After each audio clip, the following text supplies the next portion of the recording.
is good, everyone? We are starting off with a leg day, and I like to start with calf raises. A lot of y'all not doing your calf raises because you're too tired by the end of your leg day that you just skip them. So you know what I do? I start with legs. That was the owner of the gym that's walked by. Really good guy. But anyway, yeah, so I start with calves, and look at how I'm doing these.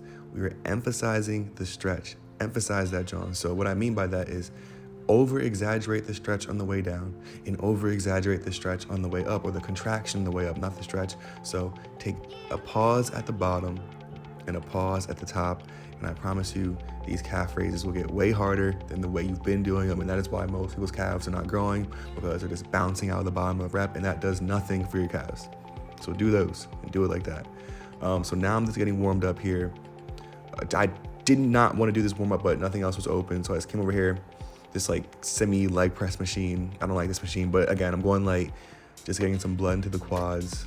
Right here, I'm doing a close stance. So when you're doing something on a platform like this, like a leg press or like a weird leg press like this one, you want to have your legs close and low on the platform for more quads. And then if you want to get more glutes, you want to go high and wide.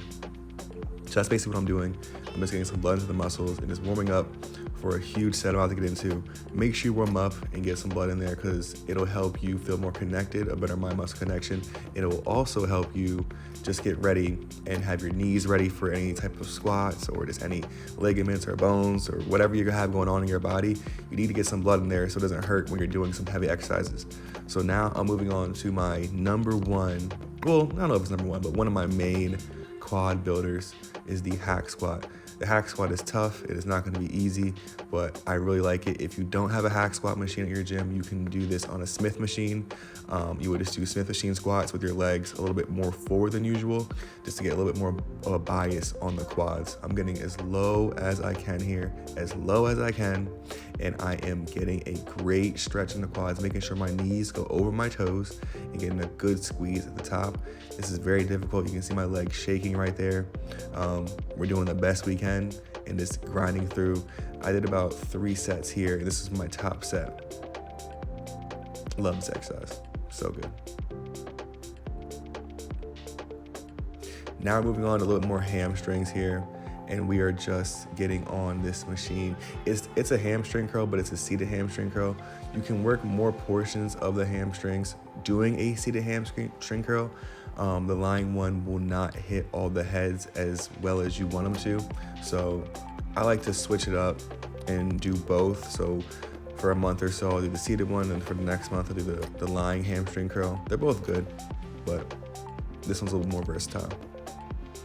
And now we're about to finish things up with some quad extensions, some leg extensions. Pretty short workout here, just because my legs were so sore to begin with. I just wanted to, do what I could, not push myself too hard, but I had to get another leg day in because I need that growth. And this is a leg day I do when I don't feel 100%, but I still want to get some work in. So we're just doing some extensions here, really trying to keep the limbs long and get a good squeeze. Try to pause at the top if you want this to get the most growth as possible. So if you guys like this video, like and subscribe, and I'll leave the workout in the description.